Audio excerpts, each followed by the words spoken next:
জীবনে আল্লাহর কাছে অনেক কিছু চেয়েছি, কিন্তু আল্লাহ দেননি। সেজদায় খুব করে চাইতাম, কিন্তু পাইনি। গত রমজানে সব কিছুর থেকে তওবা করলাম।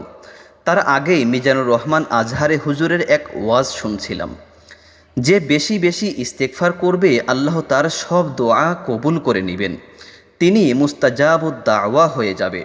যার দোয়া করতে দেরি কিন্তু কবুল হতে দেরি হবে না। সেই থেকে শুরু হলো আমার ইস্তেগফারের আমল। আর কোনো আমল আমার ভালো লাগতো না, শুধুই ইস্তেগফার করতাম আর 5 ওয়াক্ত নামাজ পড়তাম। আমি যদি শুকরিয়া আদায় করে মরেও যাই, তবুও কম হবে। আল্লাহ আমাকে কি দিয়েছেন তা শুধু আমার রব আর আমিই জানি। কুদরত কাকে বলে, গায়েবী সাহায্য কাকে বলে, আমার মতো নিকৃষ্ট অধম তা জানে। যেই কুদরত আর গায়েবী সাহায্যের কথা নবী রাসূলদের জীবনীতে পড়তাম, সেই কুদরত আমার মতো অধমও পেতে পারে। কি পেয়েছি সেটা আর না বলি, এটা আমার নিয়ামত। জীবন সাথী হিসেবে জীবনে কত জনকে চেয়েছিলাম, তার কোনো হিসাবই নেই।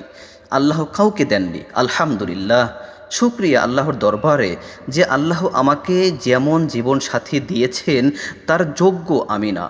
কত পাপ করেছেন, কত জিনা করেছেন, কত অন্যায় করেছেন। আপনার পাপের থেকেও আপনার রবের দয়া অনেক বেশি। শুধু একবার একবার খাস দিলে তওবা করে পাপ থেকে বেঁচে থাকুন। 5 ওয়াক্ত নামাজ পড়ুন, ইনশাআল্লাহ আপনার রব আপনাকে খালি হাতে ফিরাবেন না। ধীরে ধীরে আমি যখন আমার জীবনের পরিবর্তন দেখলাম, আমি নিজেই অবাক হয়ে গেলাম। এখনও আমার জীবনের এতটা পরিবর্তনে আমি অবাক।